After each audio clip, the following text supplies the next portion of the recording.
Hey everyone, so today I want to address one of the most controversial questions in the One Piece fandom. What does the title, World's Strongest Swordsman, mean?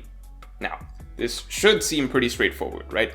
Mihawk has the title of World's Strongest Swordsman that should basically explain itself, but things started to get murky as we found out that Shanks also fights with a sword, and has had duels with Mihawk in the past. And over time, many have begun to feel that Shanks in general gets more hype and better portrayal than Mihawk, which creates the problem of, is Shanks stronger than Mihawk? And if Shanks is stronger than Mihawk, how can that make sense if Mihawk is a swordsman? Does that mean that Shanks isn't a swordsman? And then how does that extend to classifying past figures like Roger, who also seems to fight with a sword, but people seem hesitant to classify him as a swordsman? So what then is the definition of a swordsman? And what about characters like Big Mom, who fights with a sword but also has a lot of other abilities? Is Mihawk stronger than people like that? And so on and so forth. The question of what it means to be the quote-unquote world's strongest swordsman has just become broken up into dozens of smaller questions and interpretations. And a lot of stances I see don't really make sense, as they tend to always contradict some other information in the manga in some way. So today we are going to go through pretty much every stance and argument, and break down how much sense they make to finally come to a conclusion that I think personally is actually logically consistent with everything we know or has been hinted at in the manga so far. Also, at the end of the day, the question within the question, the whole reason this, strongest swordsman argument is so controversial, and the reason people care so much is because the real debate that people care about at the heart of it is who is stronger, Shanks or Mihawk? And I'm going to address my take on that as well by the end of this. But before we get into that, make sure to subscribe for more One Piece content every week. So, to start with, as I see it, there are three categories of characters we are looking at here. There are characters like Mihawk, Odin, Vista, Zoro, characters who seem to most traditionally fit the bill of swordsman. Then there are characters like Shanks, Rayleigh, or Roger, where I've seen some debate come into play. Even though as far as we've seen, these characters fight primarily with a sword and don't use devil fruits, they have named sword attacks, and they have named swords, but a lot of readers are still hesitant to call them swordsmen, as they're not referred to as such in the series. And then lastly, we have characters who use a sword, and even named sword techniques, but clearly have a more significant set of abilities unrelated to swordsmanship on top of that, like say Big Mom or Fujitora. Now to me, the classifications aren't actually that important. I take the definition of strongest swordsman to mean can beat anyone in a sword fight. That's all. I don't think it really makes sense to think that there are like 10 people out there that could beat Mihawk in a sword fight, but Mihawk just never loses his title because those people never go to the One Piece World Directory and officially tag themselves as swordsmen under their profile. Now, the counter-argument you hear is that, isn't it weird to think then that if like Kaido picked up a sword and he just randomly uses a sword and beats an actual samurai in a sword fight, wouldn't it be weird to say that Kaido's a better swordsman now? Isn't that a little weird, since obviously Kaido would be winning more so based on his pure physical superiority rather than, say, sword skill? Well, let's consider that. I guess the way you could compare it is this. Let's say I don't play soccer. And let's say there's a little kid like 6 years old who likes to play soccer. So that kid calls himself a soccer player. But if I played soccer with him, even if it's my first time ever playing soccer, I'm just gonna win. I'm an adult. So yeah, even though I don't normally play soccer, I'm factually a better soccer player than that kid. If people were picking teams for a soccer game, I would be picked before a 6-year-old kid, because people would consider me to be a better player for their team, a better soccer player for their team, than a 6-year-old kid, even if the 6-year-old kid calls himself a soccer player and I don't. If you don't really agree with that logic, then let's use an in-story example, something that I'm surprised people don't bring up when this strongest swordsman discussion comes around. Luffy versus Urashima pretty much settles this side of the debate, at least in my mind. Urashima is supposedly the strongest sumo wrestler in Wano, but Luffy beats Urashima in a sumo wrestling match while fighting in sumo wrestling style, using sumo wrestling moves, and under sumo wrestling rules. Are you saying that Luffy didn't just dethrone Urashima as the best sumo wrestler? Urashima clearly just lost his title, right? Or are you going to argue that because Luffy didn't call himself a sumo wrestler until this fight, that because Luffy doesn't have some sort of deep-seated history in sumo wrestling and practicing the craft, that somehow Urashima is still the better sumo wrestler, even though Luffy would beat him 100 out of 100 times in a sumo match using sumo rules and sumo fighting moves. So to me, this argument of, well, X character doesn't call themselves a swordsman, they don't study the art of the blade like Mihawk does, it's just bending over backwards to avoid the more obvious intuitive understanding that strongest swordsman means you can beat anyone in a sword duel, in a sword fight. If you are a Shanks fan who is seething right now, by the way, I promise I bring up counter-arguments in Shanks' favor later in this video, but I just want to get all the bad arguments that I see out of the way first. I'm tired of hearing people argue these semantics of what a strongest swordsman means, when if you use any real-world example, any logical, intuitive real-world example at all, you can immediately recognize how silly the argument is. If someone like LeBron James was able to swim faster than Michael Phelps and beat him in a race, then guess what? Michael Phelps would no longer be called the fastest swimmer in the world. People wouldn't be like, you know, LeBron beat Michael in freestyle, butterfly, backstroke. He's clearly the fastest swimmer in the world, but we're not going to call him that because, you know, he's not officially a swimmer. He's a basketball player. Like, it's ridiculous. Apply this logic to literally anything and you'll see how ridiculous it is. And again, in story, think of Luffy versus Urashima. So, if we are told Mihawk is the strongest swordsman, we are told he and Shanks used to duel, then stop trying to bend over backwards and complicate things and find some loophole. The straightforward, obvious answer is that Mihawk beats Shanks sword to sword. Now, the next argument you hear is that, okay, Shanks may lose pure sword to sword, but Shanks is a hockey specialist. These guys, Roger, Rayleigh, Shanks, and so on, they are hockey specialists that happen to use swords. So Mihawk may be better at swordsmanship, but Shanks is better at hockey. That's what the title of strongest swordsman means, if you have the best pure sword skill, which is supposedly different than hockey. Therefore, Shanks may actually be stronger than Mihawk if Shanks fought all out with hockey, but in a pure test of swordsmanship, Mihawk wins, and that's why he has the title. So, basically this is the argument that weirdly separates swordsmanship from hockey, and this is the really weird one, really silly one, because the simple question I would ask is, when Zoro and Mihawk ultimately fight and have their big duel, do you think that they're going to turn off hockey? Do you think they are not going to use armament? Do you think they are not going to use observation? After all, the duel for the title would need to be a test of pure swordsmanship, right? And if they do use hockey, well, they would need to make sure their hockey is exactly equal so that it's all about the swordsmanship. And in that case, that would mean that literally any fight between any swordsman in the series would need to establish that they have exactly equal hockey to make sure that this hockey stuff doesn't get in the way of pure swordsmanship skill. You see what I'm saying? This is another really bad argument because it's just like, come on.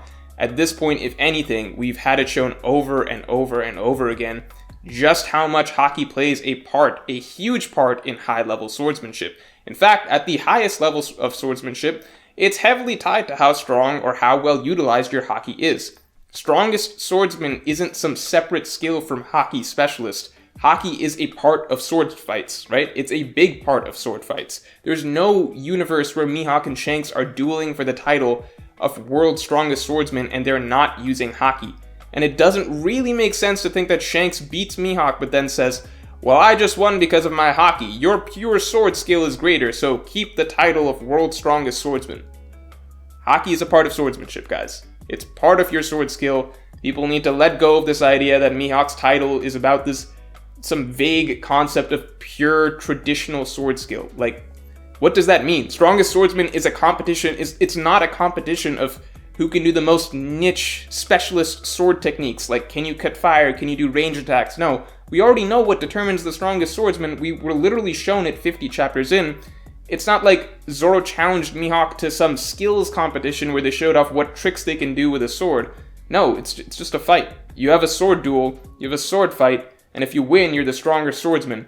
It doesn't matter if you have, studied the art of the blade more or whatever. No, Mihawk didn't even have to use a special technique in his duel. He just beat Zoro. That makes Mihawk the stronger swordsman.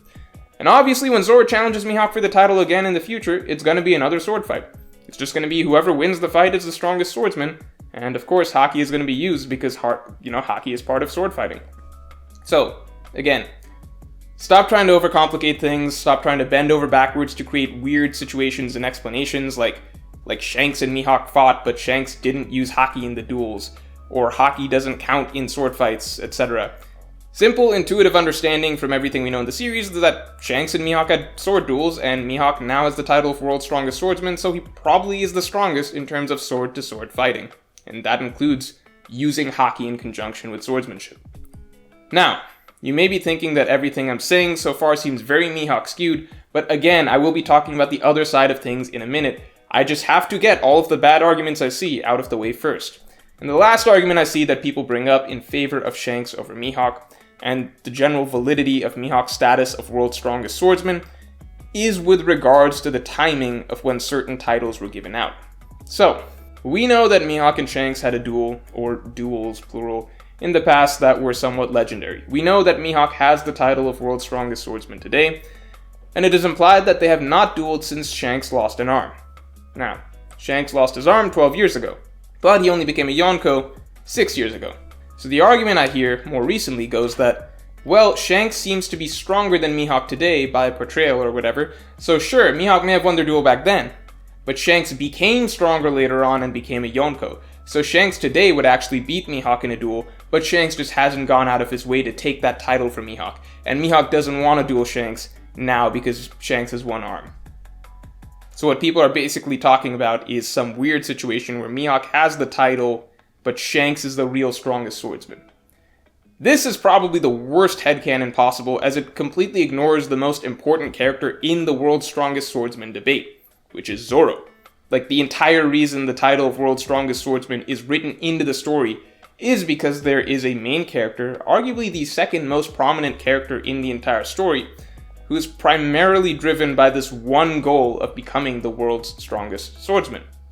You know how many times throughout the story Oda beats into our head the weight behind this dream, right? What it means for Zoro, how he as a person cannot be complete without achieving the goal of being the absolute best, how he would rather die than be anything less than the best, how much hardship he is willing to take on in pursuit of this dream. Do you understand how sacred this dream is in the context of the story of One Piece? If you've read the series, then you should understand that. So if you've read One Piece and you're actually sitting there and saying, well, what if Mihawk technically has the title of World's Strongest Swordsman, but Shanks is actually the better swordsman and passed him up in the last 6 years, but just never took the title, then just consider what you're saying. Right? You're basically saying that Zoro, arguably the second most important main character in the series, Zoro's dream is completely meaningless, that he's never actually going to be the best swordsman because he's never going to fight Shanks, that when Zoro beats Mihawk, it will actually be a completely hollow title because Mihawk actually never technically had the title in the first place, and that Zoro's final goal this entire time has basically been a lie, and that Oda is just going to write Zoro being blissfully ignorant, believing he is the world's strongest swordsman after he beats Mihawk, even though he really isn't. Like, really think about that. Even if you believe that, well, what if Shanks dies before Zoro fights Mihawk? Therefore, when Zoro beats Mihawk, technically Zoro will now be officially, actually, objectively the best swordsman because, hey, the actual strongest swordsman already died and Zoro just beat the runner-up, so Zoro gets it by default. Even if you believe that as some sort of a loophole, then that still invalidates what Zoro's drive has been throughout the majority of the story, which is to reach that mountaintop that he believes Mihawk is specifically waiting for him atop, right? Mihawk and the title of World's Strongest Swordsman have become synonymous for Zoro.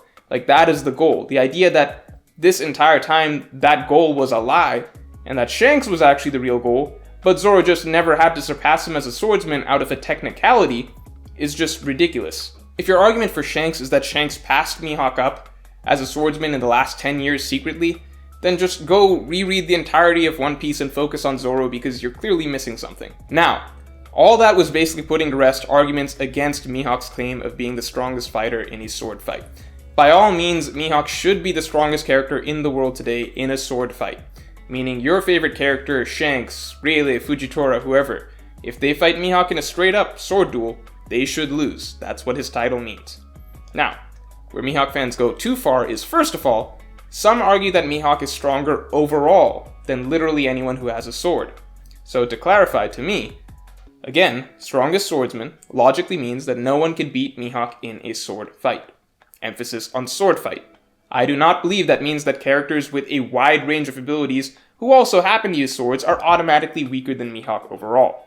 if you were to use Big Mom as an example, I would assume that Mihawk's title means he could defeat her in a straight sword duel.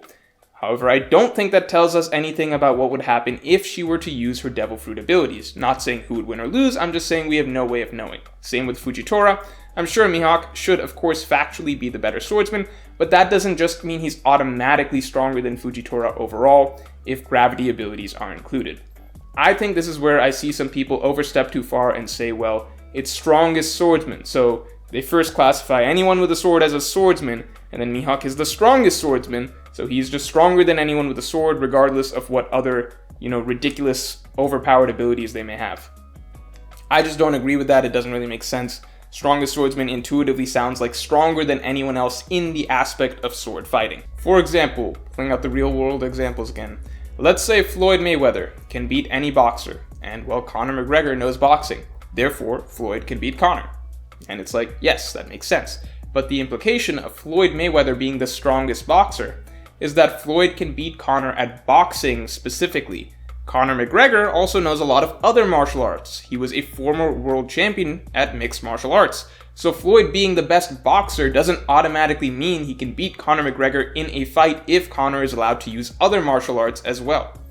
And that brings us full circle to Shanks versus Mihawk, which is that, okay, does that basically still mean that Mihawk is factually stronger than Shanks, since as far as we know, Shanks seems to exclusively be a sword user?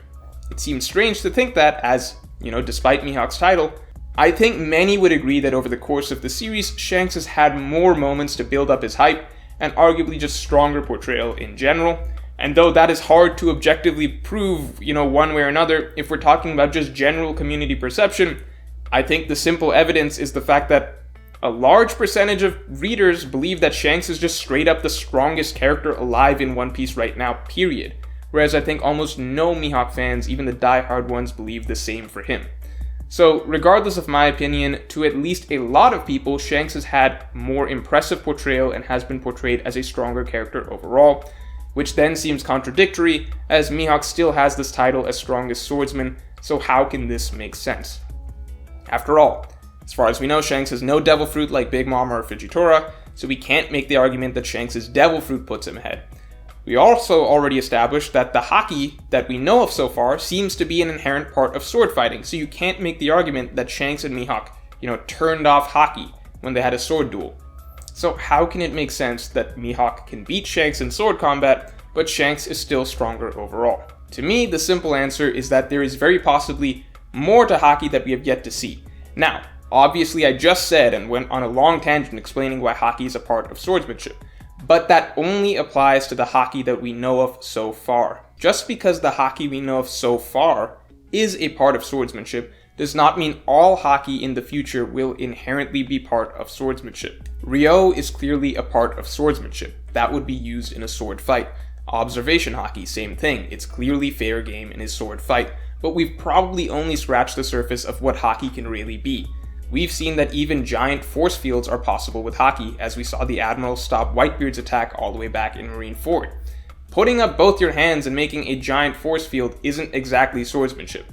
And even if you want to debate that, I wouldn't be surprised if that's only the tip of the iceberg. If, force fields are possible, then who knows what a hyped up haki user like Shanks can actually do.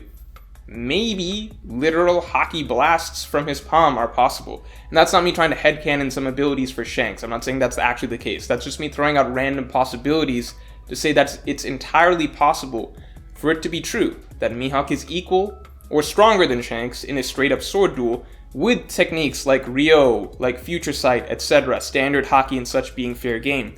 But that characters like Shanks, maybe Roger and Prime Rayleigh and so on, may have had haki techniques that go well beyond the scope of swordsmanship that clearly would have no place in a sword fight, that clearly would have no place in a sword duel, that would put them overall above a pure sword fighter like Mihawk. Now this might sound really speculative, but keep in mind it was only the last 70 chapters that we even started to find out what is even possible with advanced armament haki, and we literally have no idea what advanced Conqueror's haki is yet. Now, that is not a hard claim that Shanks is stronger than Mihawk based on unknown speculative abilities either.